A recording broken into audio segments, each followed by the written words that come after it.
அரசு சீர்திருத்த பள்ளியில் அடைக்கப்படும் மாணவர்கள் அடிக்கடி தப்பிச் செல்கின்றனர். இந்த சம்பவங்கள் தொடர காரணம் என்ன என்பது குறித்து அலசுகிறது இந்த தொகுப்பு. தமிழகத்தில் உள்ள சீர்திருத்த பள்ளிகளில் குற்ற சம்பவங்களில் ஈடுபட்டு கைதாகும் 18 வயதிற்குட்பட்ட சிறுவர்கள் அடைக்கப்படுகின்றனர். இவர்களில் பலர் அடிக்கடி தப்பிச் செல்லும் சம்பவங்கள் நாளுக்கு நாள் அதிகரித்து வருகிறது. சிலரது தூண்டுதல் காரணமாக பீடி, பாக்கு போன்ற போதை பழக்கத்திற்கு அடிமையாகும் சிறுவர்கள் அது கிடைக்காததால் பள்ளியிலிருந்து தப்பிச் செல்வதாக கூறப்படுகிறது. பல சீர்திருத்த பள்ளி கட்டிடங்கள் போதிய பராமரிப்பின்றி காணப்படுவதும் மற்றொரு காரணமாக சொல்லப்படுகிறது. காஞ்சிபுரம் மாவட்டம் செங்கல்பட்டில் இயங்கி வரும் அரசு சீர்திருத்த பள்ளியில் இருந்து மட்டும் கடந்த ஏப்ரல் 23ஆம் தேதி முதல் இன்று வரை சுமார் 32 மாணவர்கள் தப்பிச் சென்ற விவகாரத்தை இதற்கு ஒரு சான்றாக கூறுகின்றனர். பில்டிங் சரியான முறையில் இது பாதுகாப்பு கிடையாது. அங்கங்கே லைட்டெல்லாம் உடச்சி போட்டான். மின்சார வசதியும் கிடையாது. ரெண்டாவது என்னன்னு கேட்டிங்கன்னா, அம்மனுங்களுக்கு தேவை என்னன்னு கேட்டினா, தேவையான பொருள் அவன் தேவையில்லாத பொருளை கேட்குறான். பீடி, சிகரெட்டு, ஆன்ஸ். அது எந்த ஸ்டாஃபும் நாங்கள் குழந்தைங்களுக்கு வாங்கி தரத்துக்கு இடம் சட்டத்தில் இடம் கிடையாது. ஏன்னா நாங்கள் அப்படி வாங்கி கொடுத்தால் எங்கள் வேலை பாதிக்கும், எங்கள் ஊழியர் வேலை பாதிக்கும். அதனால் நாங்கள் அந்த ஒரு கோரிக்கை செய்ய முடியாது.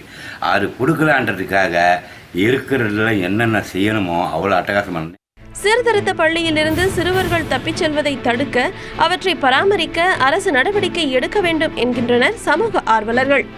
கடந்த 3 மாதங்களில் மட்டும் செங்கல்பட்டு சீர்திருத்த பள்ளியிலிருந்து 3 முறை இதுபோல சிறுவர்கள் தப்பிச் சென்றிருக்கிற சம்பவம் நடந்திருக்கிறது. இதற்கு பிரதான காரணம், ஒன்று, இந்த சீர்திருத்த பள்ளியில் பணியாளர்கள் குறைவாக இருப்பது முக்கியமான காரணமாக இருக்கிறது.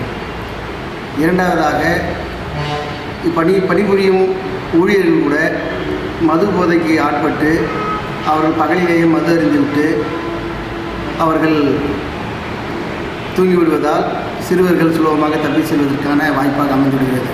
16 பேர் வேலை செய்யக்கூடிய அந்த இல்லத்தில் வெறும் 8 பேர் தான் வேலை செய்கிறாங்க. 8 பேர்லேயும் சமையல்காரங்க அவங்களுடைய சமையல் வேலையை முடிச்சுட்டு பிறகு காவலராக வரக்கூடிய சூழல் என்பது இருந்து வருகிறது. சுற்றுச்சுவர் பார்த்தோம்னா இடிஞ்சு விழக்கூடிய லெவலில் இருக்குது. முட்புதர்கள் மண்டி கிடக்கக்கூடிய சூழலாக தான் அந்த இல்லம் என்பது இருந்து வருகிறது. அந்த இல்லத்தை சம்பந்தப்பட்ட அரசு நிர்வாகம், அந்த இல்லத்தோடைய நிர்வாகம் சரியாக பராமரிக்க வேண்டும். 16 பேர் காவலர்கள்னால் 16 பேர் காவலர்களை நியமித்திட வேண்டும்.